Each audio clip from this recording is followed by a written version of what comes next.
All right, so who we sitting down with today? Yo, sitting down with your boy Big YRN. YRN in the building, man. What's going on? Right though, and this is live from the basement. Yeah, man. All right, Excited to man. be here. Definitely, man. So where are you from for the people that don't know? I'm right here from the Dirty J. Born and raised here. Some would say unfortunately, but nah, me, I kind of like it here for them. Right. And what was your upbringing like? Upbringing was, I'd say it was pretty normal. Like, grew up in an apartment. Like, I feel like most people nowadays, didn't know house owners or anything. Like, just apartments and with my mom and my sister. And it was really just us for real. Right. And is there like a lot of outlets out here in Johnstown for like artists to get their stuff out? I would say, yeah, like if you're really about it, and I think everybody here is just really clicked up. Right. Like everybody kind of stays to their own factions for real. But if you're willing to take the lesser end, like go out of your way, then yeah, there's definitely like places for you to find like other artists and stuff like that. And how long have you been making music? I started in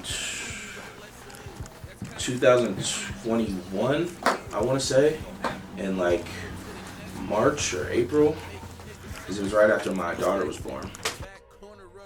So what made you get into making music?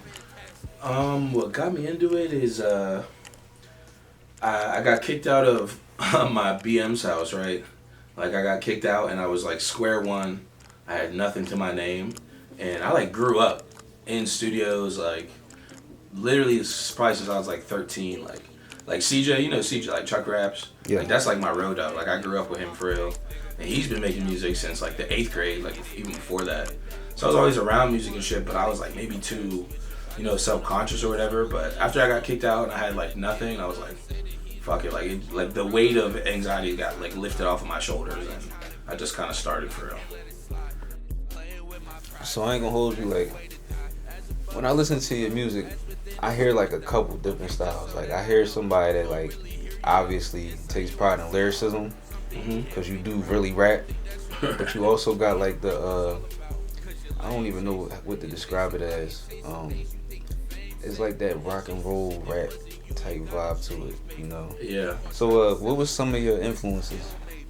My biggest influences, like realistically, are probably like Mac Miller, Childish Gambino, acid rap. Like when I first started listening to music on my own, when you're a teenager, you're not listening to your parents' music anymore.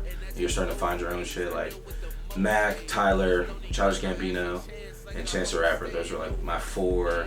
Those are like my solid people.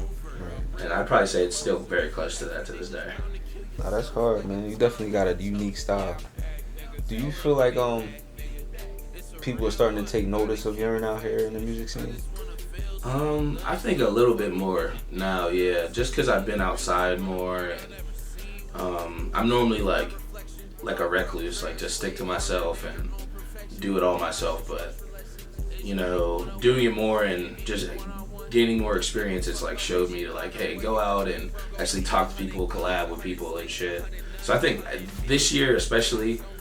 And after I dropped, really going to Altoona is what I think has been snowballing it for me, if I'm being honest. I ain't gonna lie, I had did an interview with somebody interviewed me, and I said like a couple years ago, I feel like Altoona, I don't want to say it's the best city for it, but I feel like it has more to offer artists. I agree. As far as the music scene, as far as places to perform and all of that stuff, and be safe or whatever. But right. I have noticed a change, and I even at being in shows, like the amount of respect that you get, you feel me? Mm-hmm. It's almost like you're an OG, even though you're pretty young out here. Do you feel that way? Kinda, yeah. Yeah. I think Altoona it's like Johnstown and Altoona are one and the same thing, right? But Johnstown just like a lot of people here are like kind of miserable or whatever. But in Altoona, everyone out there just seems like more readily available to accept, And so I think just being out there and actually doing shit, people have been like, oh, like, and I think it's the fact that I am older that people are like calling me an OG for real. Right. I think that's really just what it is, though. Yeah, and I mean, you have put in a lot of work, man. And so I do want to start off, talking about your catalog and your music and stuff like that. Now, when I first met you, you had shot a video that Zay directed.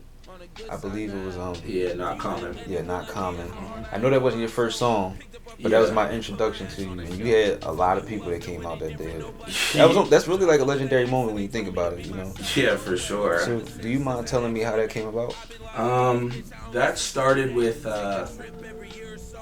I wanted to do a video because at this point I had put out like an EP and Not Common as a single, so I only had like 7 songs out, and I wanted to do a video to like show myself to the world for the first time. And I didn't really like Not Common, but everyone's like, bro, like I really fuck with the song, like you should do a video for it.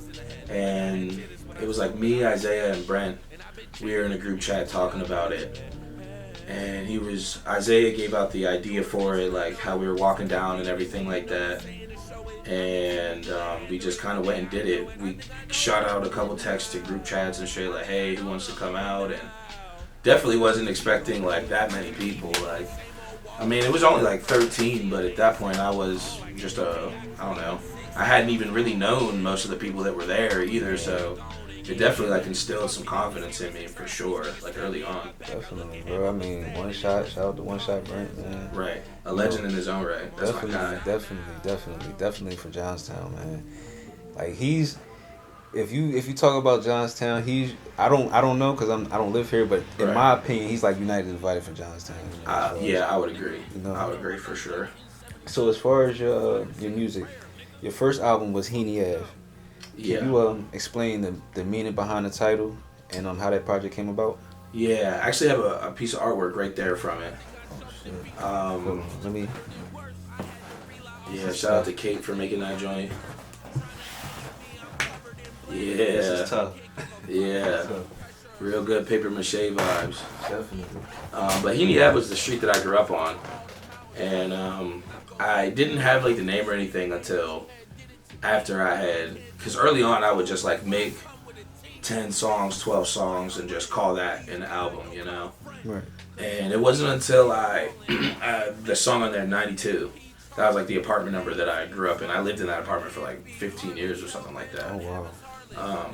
So I did that, and I say something in there about I was an apartment child. Like I grew up in apartments. Like I don't know, and it was like it's called Luxor Gardens. It was like up there on top of the hill, just like away from everything. Like I felt very secluded, and like niggas ain't coming to give me rides and shit or giving me rides home because I'm all the way out the way. But whenever I made that song 92, it kind of just clicked for me. Like everything that I was kind of talking about was like what I had gone through to get here at that exact point in time, and just kept rolling with it for real. Yeah, I ain't gonna hold you. When I heard that, it definitely like made me pay more attention. I was paying attention already, but like when I sat there, like I give everybody a shot. Like if you put something out, I'm gonna listen to it at least and see what you're talking about, how you sound. And I actually listened to the project from start to finish, and I was like, all right, yeah, you nice, you feel me? So every time you do drop, I at least give it a listen just to be, Pete, because you've earned that much respect where it's like, yeah, dude, tough, you feel me? Love to hear that. And not that my opinion matters, but I'm just. It does though. It definitely does. But then your next album was Life's Really Nothing. Yeah. What inspired that title? So during the Not Common video, me and Brent were just fucking around, and he was like, "What does YRN even stand for?" And at the time, I was like, "Shit, I don't know. Like, it's really just my name is Kieran, and in high school, they would call me Yaron, and then that just slowly kind of YRN rolled off the tongue better, And I was like, I don't know, just trolling. I was like, "You're really nothing." And then he said some shit like, "Life's really nothing." And it kind of just stuck. I don't know. I was like, no, that's tough for real. No, that's tough. I ain't gonna lie. And you didn't start engineering your music yet on this album? No, not. I didn't start engineering my own music until, low-key the single run. Oh, okay. Because up to the challenge, I had recorded that with Mag. Okay. I recorded that whole thing with him. Right. And Shout out to Mag. That was right around the time where, I think before that I recorded an album on BandLab.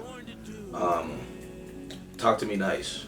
Yeah. I recorded that on BandLab, and it sounded like shit, and it still kind of does. But I kind of just fell in love with like having that much control over my own music.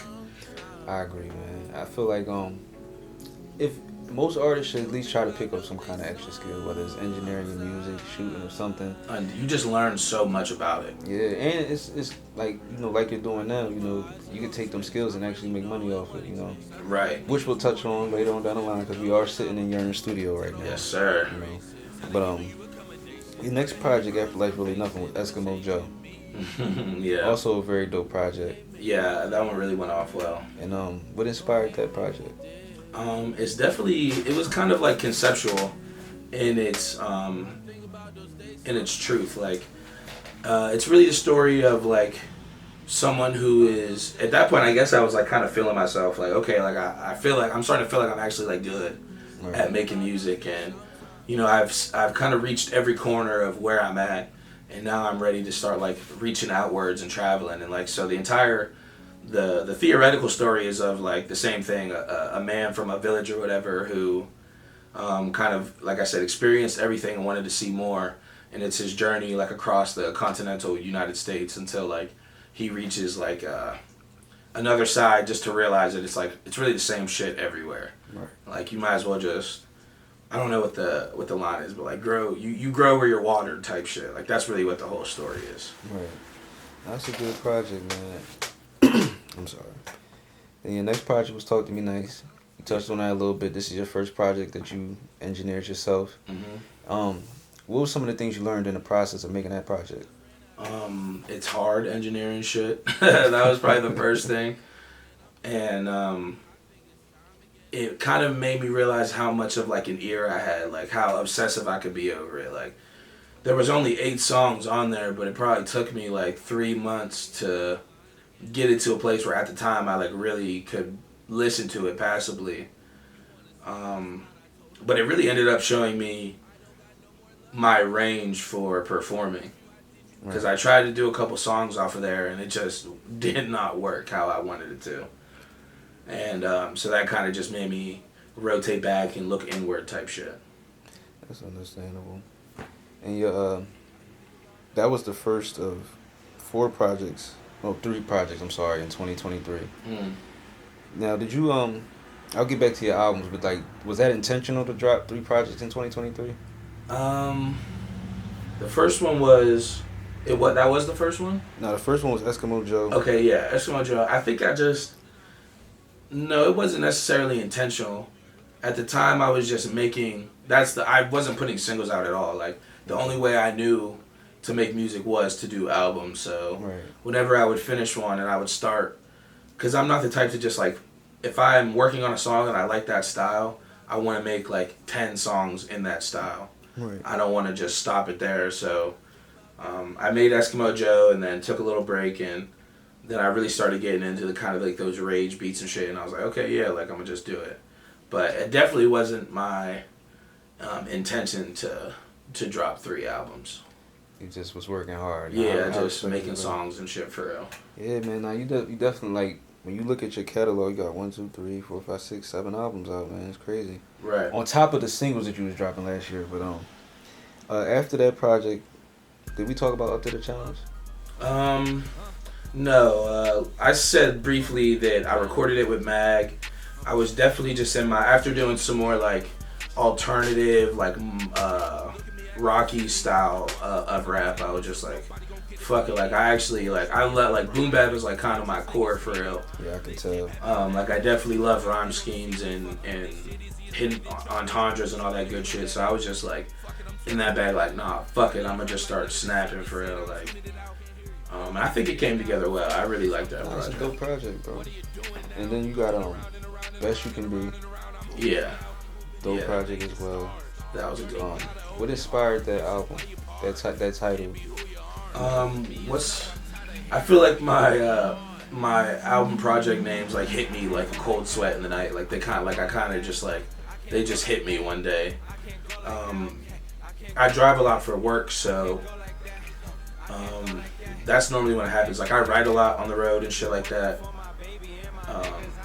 And the name kind of just hit me. Like, I don't know, I just want to be like the best version of myself. I'm always I'm really into self-improvement, and at least like mentally and emotionally and shit like that. Just trying to become a better, more down to earth. Like, what's the word? As far as with your artistry, just like being a person in general. Like, I don't know. More transparent. More transparent, rational. I think that was the word I was looking for. Just like a rational person. Like, I don't ever want to like be too far on any side of any spectrum. Like, okay. I like to stay even keeled. But Best You Could Be was more like not being like doing everything right, but just like being the best version of yourself, for real. Authentic, really just being authentic.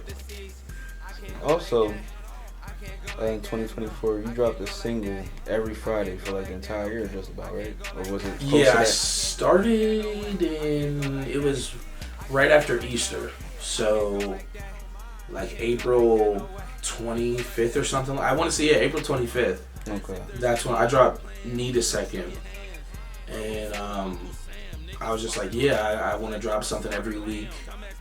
I feel like I'm versatile enough too, because it was really just a way for me to get my flows off, for real. Like, right. I was tired of just sitting on stuff, like, because albums are cool, but people don't always, especially on my like level, they don't always get through the album. That's a fact. So I'm like, okay, like, let me just do singles, easier to consume, and I can make I can rattle those off pretty easily. I had like a bank at like 15 at any given moment. It would just be a matter of which song I was going to drop that week. Nah, that's hard. That's hard. And your most recent project you dropped 2025. It's a Party Mix. Yeah. So what inspired the title? Can you tell us a little bit about it? Yeah, Party Mix. I had loved that name for a while because I wanted to do like a remix pack. And we're from PA and shit, and like Utz is like everyone knows what Party Mix is. Like just a jug full of interesting and different flavors type shit, and that's kind of where I went. I made the cover and I was like, okay, but all those songs were kind of just like, after I made Best You Can Be, because I made like 30 songs for that, and so I was like really, in like a couple months I was like really tapped out, and those were like the eight or nine songs that I had made in over the course of like 2 months.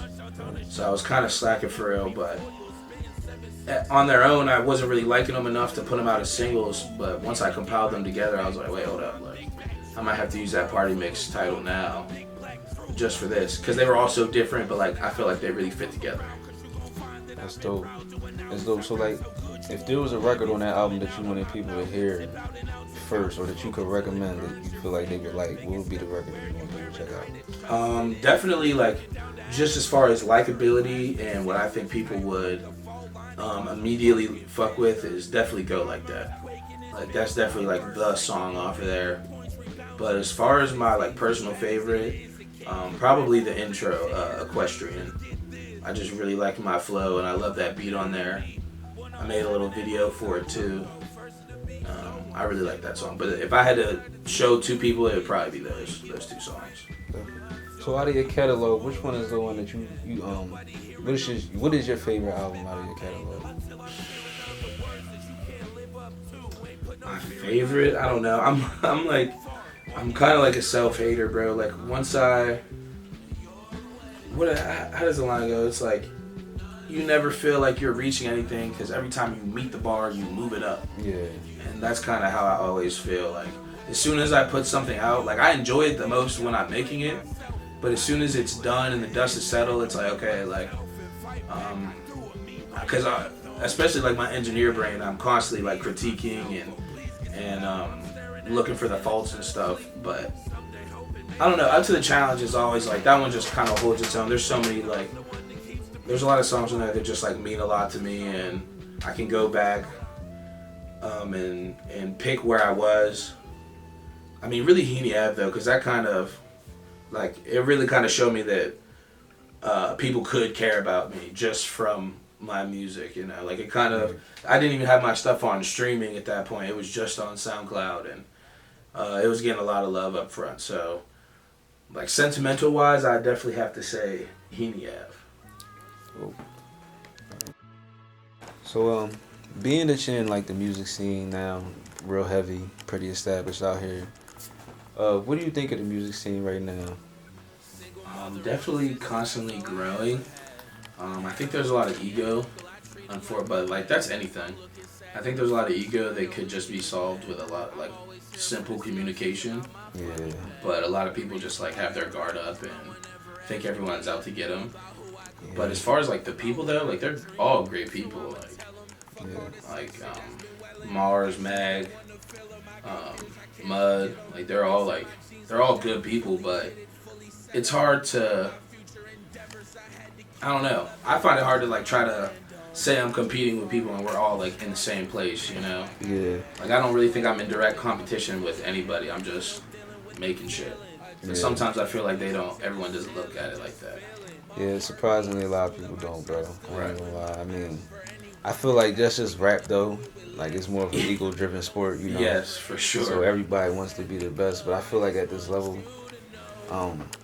our main focus should be trying to get attention and get the spotlight on us, because right now we're competing for the same people's attention, which is local people. Yep. And it's like, you know, we need to make this look like something, you know. So we have to stick together, but at the same time, you know, everybody has their own things You're going exactly right. And the same people that you know are standoffish, they'll also be like, oh, we need to be on like some OF shit, like we need to be a big like at the very same time in the same breath they'll say something like that, and it's like, I don't know. I just don't think that there's like we're trying right now, but I don't think that there's a solidified like just like oasis, you know, for artists.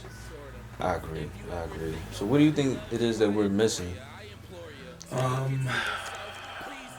Just more community, like, and venues around here for sure. Like, we threw a show in Pittsburgh and a show here, and like we scoured everywhere looking for venues in Johnstown. But most of the owners and stuff here, they're not like fucking with rap. Yeah. So it's like there might be places, but like there are venues if you're like a rock band. Yeah. You know, there's plenty of places for those guys to go and jam, but I think it's more so because of the type of crowd that it brings. Yeah, you know, cause like you know, fights tend to happen at rap shows. Yeah. I remember something happened out Pittsburgh at one of the rap shows. Was kind of crazy. Yeah, that was our show. Yeah. And it's like y'all didn't do it. Yeah, it wasn't us, but they'll blame right. whoever's throwing the show. So it makes it hard for us to make progress as a music scene. You know, I do think that at least what I'm doing now with like just interviewing artists and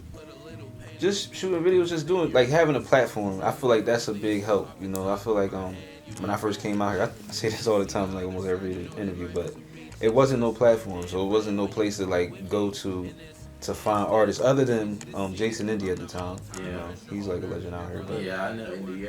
So like that's how I found out about artists out here, and I wanted to do something similar. And I feel like now we are a little bit more connected than before. Even if we don't necessarily conversate or nothing, we are familiar with who's who. Yeah. And I feel like that's a good start, you know, because I don't really know how it was before I came out here. I don't know if Altoona and Johnstown like meshed a lot. Yeah, like, definitely not Johnstown and Altoona, but I will say CJ definitely, he had like a hub. Okay. Right, like his studio when he used to live over there in Moxham, like everybody recorded there, like everyone you could imagine. I mean, CJ's has really been like a big uniter. Like he used to pack up his studio and take it places. Like yeah, I'll be doing the same shit. Right, so it's like he's recorded everybody that ever rapped in Johnstown, like anyone you could think of in different eras and time. Like he's definitely been getting after it, but you know he's a family man now for real. His kids and his wife, so he's just been out the way handling business, got himself a real job and shit. So once he kind of stepped away from it, it was kind of like a free for all. You know, it was all up in the air. I think that's why it's so like faction based right now. Like, you know, the grand kingdom fell, so everyone had to make their own little small divisive places. I get what you're saying. Right. It's crazy. I'm gonna have to talk to him one day. You know, definitely sound like he was a real pivotal person out in this music scene. Oh yeah, he's that like. If I'm being honest, like I look at him like my OG. I gotta find this picture because him and Jay Braggs. Right. You know him? I've heard the name, but I'm not familiar with this. He was like, he's kind of like CJ's OG for real. Like he had a group called Genius Society, Okay. and so he was definitely around before that. And back then it was like the music scene here was like a lot smaller. Like it's really now with the home studios and stuff like that. Yeah. It's definitely been advancing and more people are catching wind to it. But I'd say in like the last like 5-6 years, it's definitely been like peaks and valleys. There's really high points where everyone's working together well and it's all fun. And then there's valleys where it's like no one is working together and there's tension in the air and shit like that. So, who are some of the artists that you are watching at this point? Artists I'm watching right now. Yeah. I always look out for Mag just because Yeah, he's hard. he's just tough. Yeah. You know, no matter what way you cut it, he's just a fly guy. Definitely. Brother Mars. Yeah, he's hard. Yeah, he's been like a long. That's really my guy for real. I mean, it'd be hard getting him out the house, but he's a good dude for real. I've always been a fan of his music. Always try to root for him. SRG, those are my guys too. But they're now too. I don't know if you met in Johnstown or Yeah, or just anywhere. period. Like I kind of consider Altoona and Johnstown all one music scene. To be honest. Honestly, yeah. At this point, yeah. You know, which is good. I feel Yeah, like. it's a really good thing, honestly. If anything, it's doing nothing but helping Johnstown artists for real. Yeah, that's a fact, bro.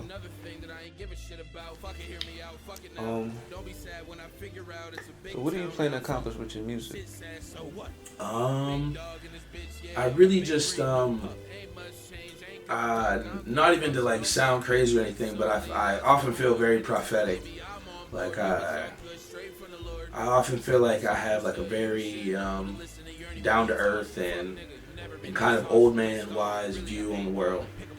And if I could like share that with anybody or get them to like understand that, or what I'm really trying to accomplish is like to be a voice for like the people who kind of fell through the cracks. You know what I mean? Like I feel like there's a lot of special people out there, and like the entertainment business in general is really suited for extroverts. Definitely. And there's a lot of people that have like succumbed and failed because of their own inhibitions and stuff like that.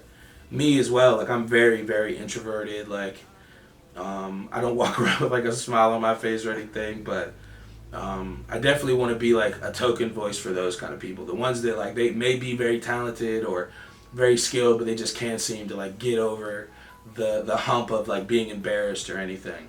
Right. That's hard, bro.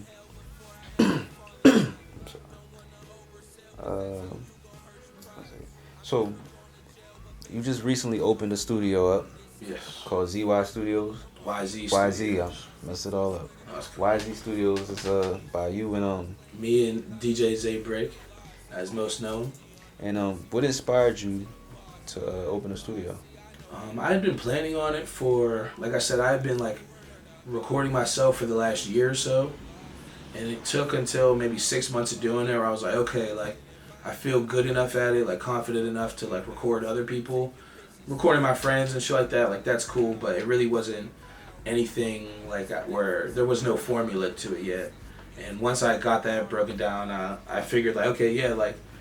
And CJ being like my mentor, for lack of a better term, he ran a studio and supported himself for years, you know, paying his rent off of a studio. And it's like, what better opportunity, especially because music really at this level doesn't make you any money. Yeah, that's So you gotta have something, and you can't work all the time. You only have so much battery life, you know what I mean? Like, yeah.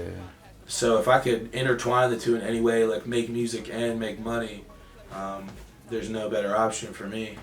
That's like a no-brainer, man. Right. And I don't know if you want to give the address to where your studio at, but how can they, if somebody would like to book some studio time, how would they get in contact with you? All right, boom. Right on first off, my IG, big.yrn, or my Facebook, YRN Beard. My number is, I guess I give my email is lifesreallynothing@gmail.com. Email me, hit me on IG, add me on Facebook. Any of those places you can reach me. Once we talk business on there, I'll give you my number and get it all sorted out. Dope. And what can we expect from YRN in the future? A lot. a lot. Right, I have two collab projects I'm working on. Well, one's done. He performed with us at Altoona. His name is Mayhem, a longtime friend of ours. Got a collab project coming out with him on 420. Oh man! So be on the look for that. And me and Zay are dropping a project. It's a summer project. We don't have a date or a name picked out, but we do have a cover. So that's exciting. But as far as right now, and I have another solo album that I have a concept for here in the coming year. So I don't know when that's going to come either. But those three at the very short, you can count on this year. Okay, so where can people find your music and your videos and stuff like that?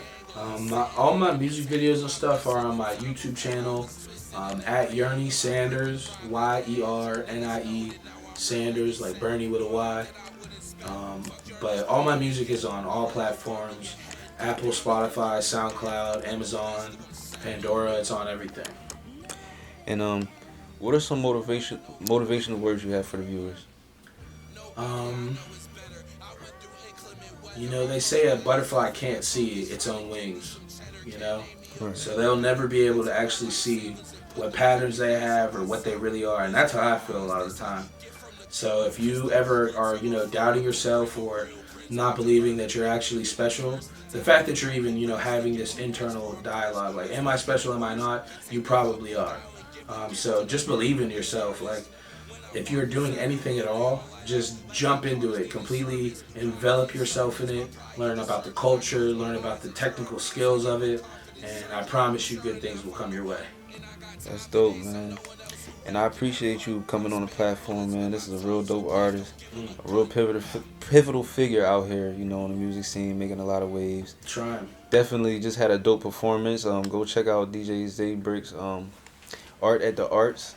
It's up on United Divided Media. Yes, that whole video is incredible. Nah, I appreciate that, man. But y'all did incredible, And we looking forward to more from you guys, man. And so like damn near everything from like the last year, like technically didn't have auto-tune on it, like, cause the soprano. Yeah. That's what I had it set at. Oh wow. Niggas is not singing in soprano at all, so like it's not doing any modulation at all. Oh wow. Right. I ain't gonna lie. I put mine to soprano too. Right, and I'm thinking like, damn, my auto-tune ain't auto-tuning how I want it.